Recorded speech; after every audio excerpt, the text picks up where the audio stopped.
Hello, I'm Charlotte and this is Books and Bargains.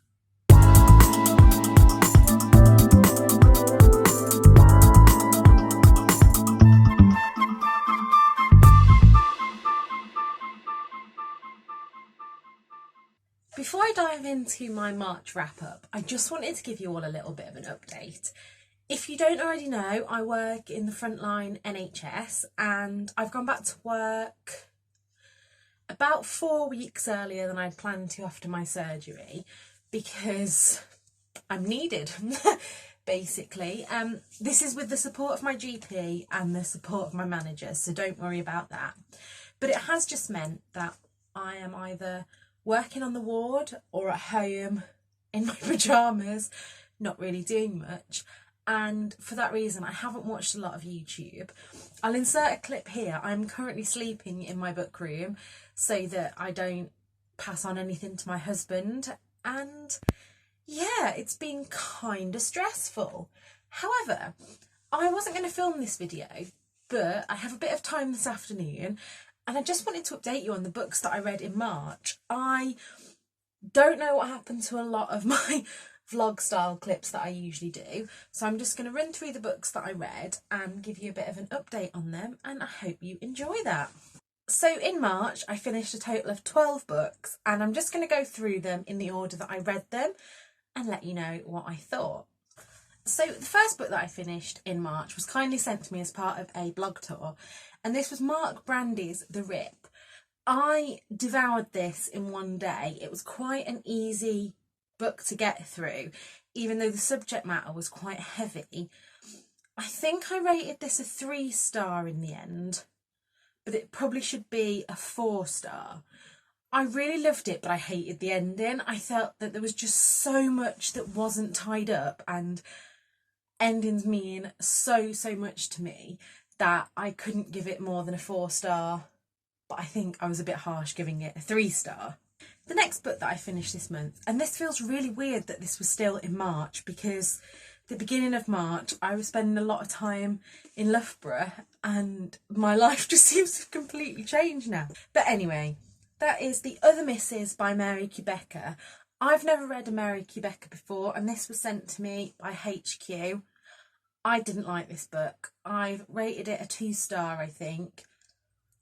I was quite bored all the way through, and I don't want to give any spoilers in case you haven't read it, but if you have read it, you'll know that the portrayal of mental health I really didn't like. And I also read another book this month that I didn't like for the same reason as this book. So if you didn't like this book, there's one coming up that I don't recommend.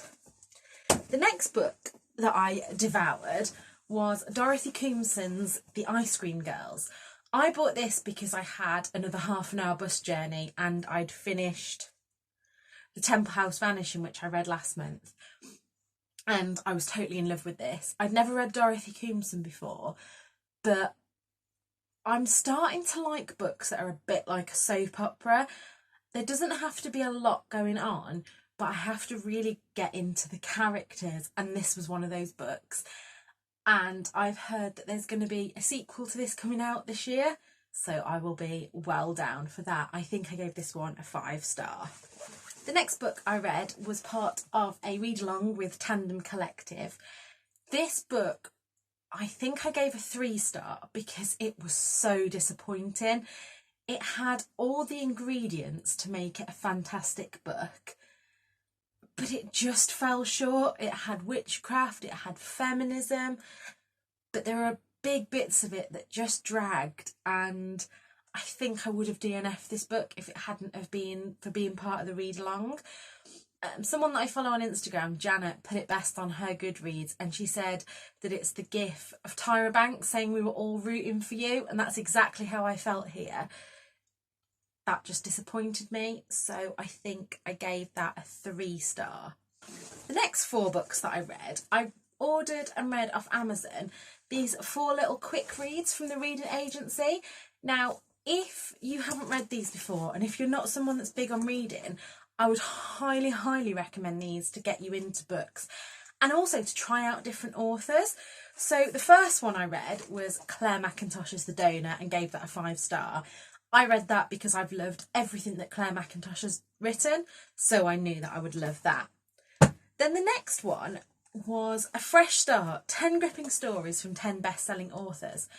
I've never read, I'm saying never, I haven't recently read any short stories, but I really like this, and there's a few authors in this now that I'm going to be looking out for books for because I really enjoyed their style of writing, especially Mike Gale, and I have a couple of Mike Gale books on my shelf, so I'm looking forward to getting into those.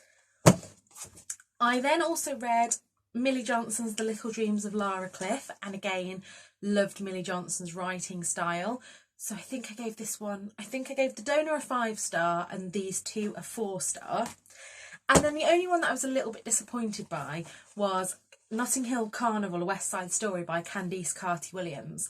I knew from reading this that I liked her writing, and I'm still looking to pick up Queenie. However, I don't like West Side Story. I think it is boring. I really don't like this kind of them versus us storyline of it. So that obviously let me down with this one, but I still rated it a 3-star because I thought the writing style was lovely. Just the storyline didn't grip me, but that's because it's a storyline that's been done and I didn't enjoy. So if you enjoy West Side Story, you might like this one. I then finished reading It's Not Okay to Feel Blue and Other Lies, which I have been reading since January. I've been picking this up a little bit at a time. Now, again, with an anthology, there were certain essays in here that I thought were right on point, really enjoyed. And then there were others that for me personally didn't fit and didn't think, I don't know how to put it. It's not that they didn't have value to me. Not saying that they wouldn't have value to anyone. I found some bits of this book quite triggering. So I'm going to mark up ones to read when I'm having bad days. But I think this book was highly, highly important and I would recommend it to anyone, really. But I gave that a 4-star. Then I think my favourite book of March was The Flatshare by Beth O'Leary. I don't know why it took me so long to read this because everybody told me that I was going to love it. I think I was a little bit scared of the hype though. But I absolutely loved it. Tiffy and Leon are perhaps my favourite characters that I've ever read. Although this is currently second in my top 10 of the year. Leave below what you think my number 1 has been. But yeah, definitely recommend that to anyone. It was exactly what I needed to read. I started reading this when the coronavirus started kind of picking up and I just needed something to switch off and just read. And just relax, really. So that was that. I then read a book that I was sent for a blog tour, and that was Just My Luck by Adele Parks. And again, I think I rated this, it's either a very high 4-star or a 5-star. This follows a family who have won the lottery, and it really just shows what then comes of it. There was good little twists in this. I love Adele Parks' writing style anyway. And this is what I mean by kind of soap opera in a book. So I could read a little bit every day and still follow the story. It's not the kind of book that I couldn't put down, although I did get through this in a couple of days. But yeah, really enjoyed that, and I will always read anything from Adele Parks. So on to the last book of the month. I was sent The Wives by Taryn Fisher, and I hated this for the same reason that I hated the other misses. I can't really tell you much without spoiling it, but this is going to be on a blog tour at the end of the year. But again, I gave that a 2-star because I really didn't like it. So I'm sorry if that's been a bit of a rushed review. I am going to try and get back into my vlog style wrap-ups. I might do it kind of half and half, so I might just come and sit here every time I have finished reading a book and talk you through it. I'm hoping to be back next week with another video, but it'll just depend how my week goes and how many extra shifts that I decide to do. But until next time, keep looking after yourselves and keep safe. My DMs are always open on Instagram if you need someone to talk to, and look after yourselves. Bye!